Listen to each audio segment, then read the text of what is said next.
오늘 이 아침에 우리가 함께 볼 말씀은 로마서 12장 1절과 2절 말씀 되겠습니다. 로마서 12장 1절과 2절의 말씀입니다. 제가 봉독해 드리겠습니다. 그러므로 형제들아, 내가 하나님의 모든 자비하심으로 너희를 권하노니 너희 몸을 하나님이 기뻐하시는 거룩한 산 제물로 드리라.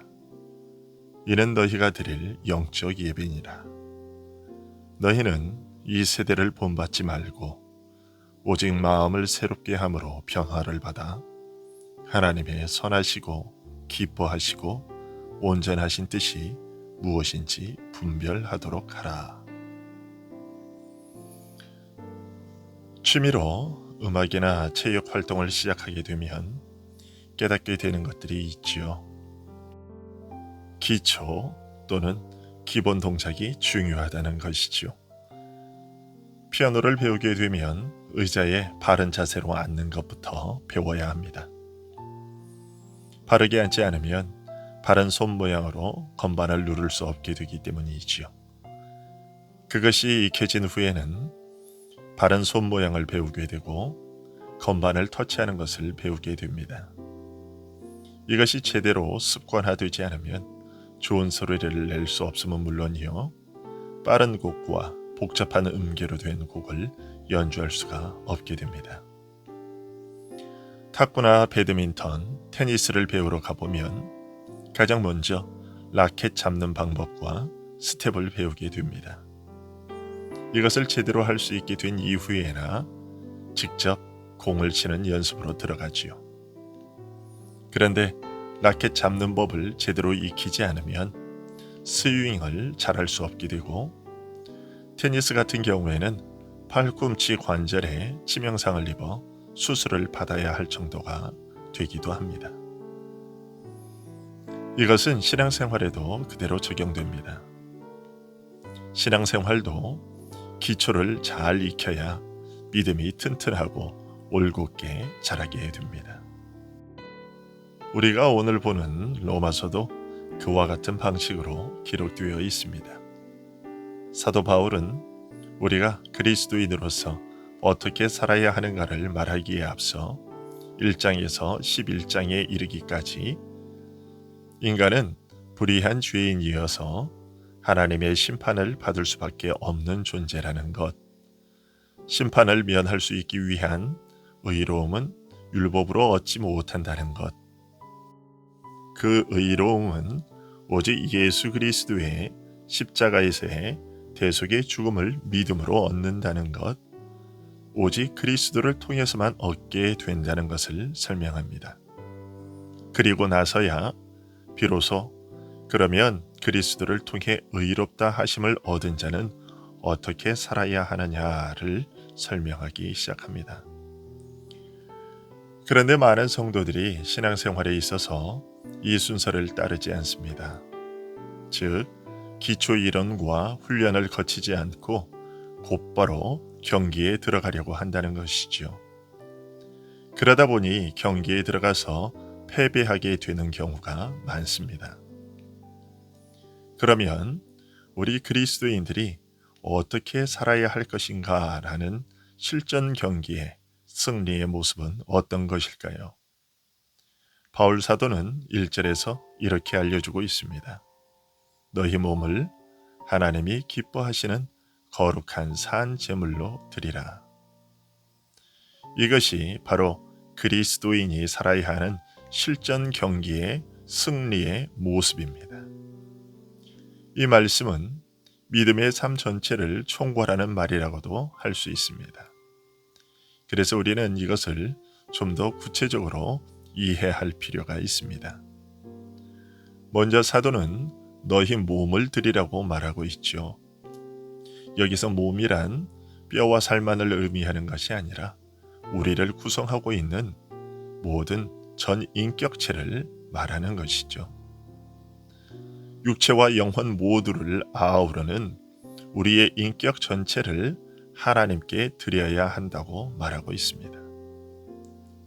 다음으로 우리가 알게 되는 것은 우리의 삶의 자세는 내 삶의 소유권이 나에게 있지 않고 하나님께로 그 소유권이 넘어갔음을 늘 인식하며 살아야 한다는 것입니다. 우리 몸을 하나님께 제물로 드려야 한다는 말의 의미가 그것이죠.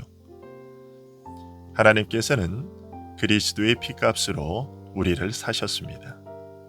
그러기에 우리의 삶은 더 이상 나의 것이 아니라 하나님의 것입니다. 그리고 사도는 우리가 거룩한 제물이어야 한다고 말합니다. 이것은 구별된 삶을 살아야 한다는 것이죠. 하나님을 모르는 사람들 사이에서 생활하면서 그들의 죄된 습관이 뒤섞인 삶이 아닌 죄로부터 벗어난 삶을 살아야 한다는 것이죠. 이어서 사도는 산 제물이어야 한다고 말합니다. 이것은 새 생명을 얻은 자로서 살아야 하며 단회적인 헌신의 삶이 아닌 지속적인 헌신의 삶을 살아야 한다는 것입니다. 즉, 한때 열심이었던 것으로 나머지 신앙생활을 때우려 해서는 안 된다는 것입니다. 바울은 이런 삶을 가리켜 너희가 드릴 영적 예배라고 말합니다. 즉, 하나님께서 생각하시는 것에 합당한 예배라는 것이죠. 이것이 바로 그리스도인이 어떻게 살아야 하는가라는 믿음의 삶에서 치러야 하는 실전 경기의 승리의 모습입니다. 그런데 이러한 승리의 삶을 살기 위해 반드시 필요한 것이 있는데요. 2절에서 언급되고 있는 것이 그것입니다. 너희는 이 세대를 본받지 말고 오직 마음을 새롭게 함으로 변화를 받아 하나님의 선하시고 기뻐하시고 온전하신 뜻이 무엇인지 분별하도록 하라. 1절이 실전 경기에서의 승리자의 모습이라고 한다면 2절의 이 말씀은 그 승리를 얻기 위해 먼저 익혀야 할 기초 이론이라고 할 수 있습니다. 앞서 1절에서 내 인생의 소유권이 하나님께 있다는 것을 인정하며 살아야 한다고 말씀드렸는데요. 그렇다면 당연히 우리는 내 마음대로 살아가려고 해서는 안 되고 내 인생의 소유권자의 뜻에 따라 소유권자의 명령에 따라 살아야 합니다. 그러려면 우리는 내 인생의 소유권자이신 하나님의 뜻이 무엇인지 살펴야 합니다. 그리고 1절에서 하나님께서 받으시기에 합당한 예배의 삶은 하나님의 뜻에 어긋난 죄된 습관이 뒤섞인 삶이 아닌 것이어야 한다고 말씀드렸는데요.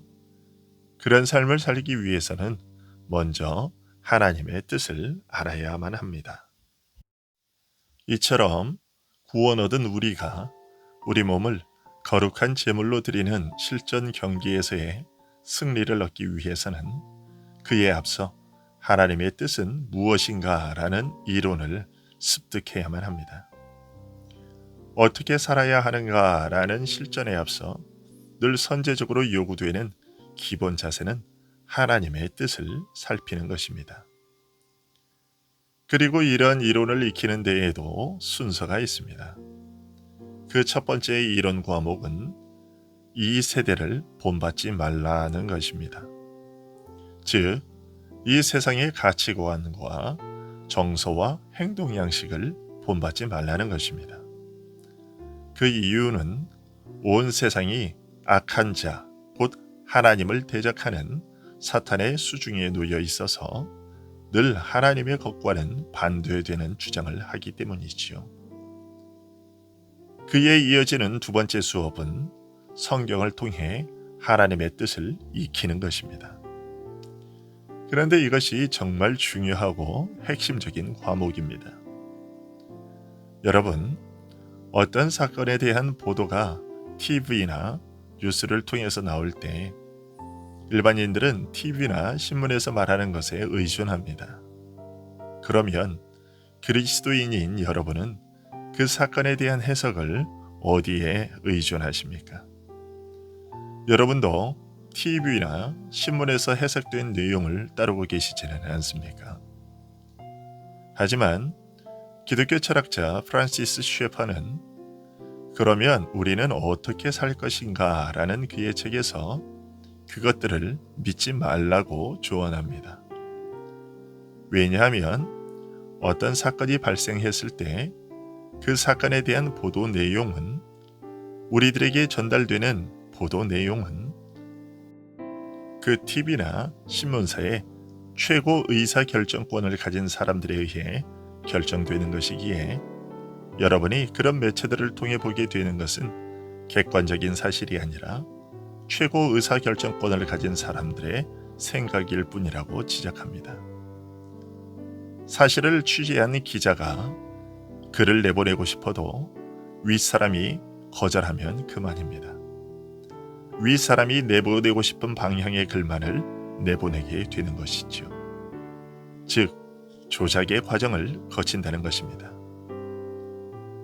그리고 더 중요한 것은 그 사람들의 생각이 과연 하나님의 뜻에 부합한 생각이겠느냐라는 것입니다.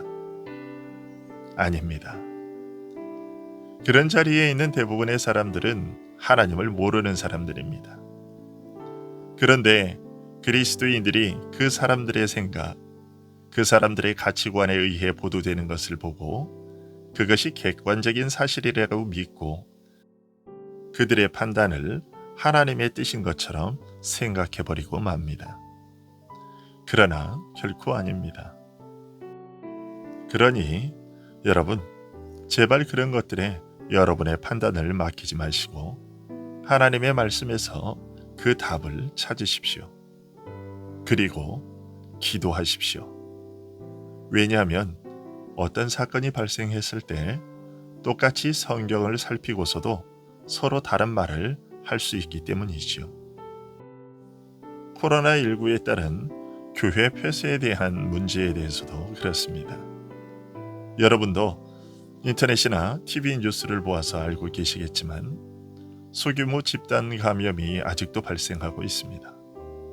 그래서 중앙정부와 지방정부들은 다중집회시설에 회집하는 것을 자제해달라고 요청하고 있습니다. 하지만 교회는 아직까지 교회당에서의 예배를 전면적으로 중지하지 않고 있습니다. 그런데 안타깝게도 소규모 집단 감염 소식이 전해질 때마다 교회도 포함되고 있어서 이제는 강제력을 동원해서라도 교회 예배를 중단시키고자 하고 있습니다. 또한 세상 사람들도 교회를 굉장히 안 좋은 시선으로 바라보고 있죠. 그러니까 교회 안에서도 이제는 교회당에서의 모든 모임을 중지하고 각자의 가정에서 예배 드릴 수 있도록 해야 한다고, 그것이 성경에 부합한 일이라는 주장이 나오고 있습니다. 하지만 여전히 아니다, 무슨 소리냐, 교회가 이미 정부의 지시한 방역 방침에 충실히 따르고 있고 교회도 나름대로 최선의 노력을 기울이면서 모이고 있는데 여기에 어떤 강제력을 동원해서 교회 문을 닫으려고 해서는 안 된다. 그것이 성경의 가르침이다 라고 말하기도 합니다. 양쪽 모두가 서로의 주장이 성경에 부합한 처사라고 말하고 있습니다. 하나의 성경인데 해석이 갈립니다. 이럴 때 하나님께서 속 시원히 말씀해 주시면 참 좋겠는데 그렇지 않습니다. 그래서 답답합니다. 목사들은 더욱더 어렵습니다. 그래서 기도가 필요한 것입니다. 주님은 요한복음 16장 13절에서 이렇게 말씀하셨습니다. 그러나 진리의 성령이 오시면 그가 너희를 모든 진리 가운데로 인도하시리니 그가 스스로 말하지 않고 오직 들은 것을 말하며 장래 일을 너희에게 알리시리라.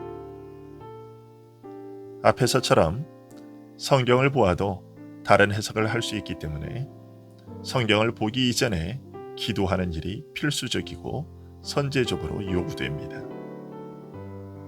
하지만 해석이 다르다고 해서 너무 걱정하지는 마십시오.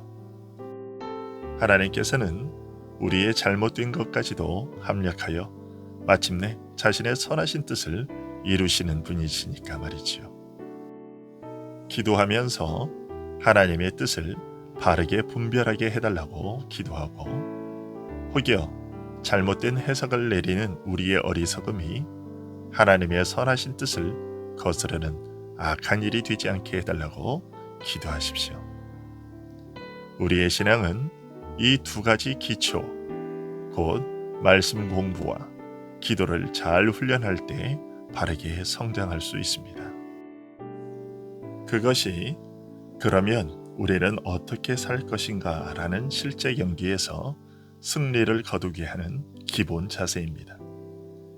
이 기본 자세를 잘 익혀 날마다 승리하는 우리 모두가 될 수 있기를 바랍니다.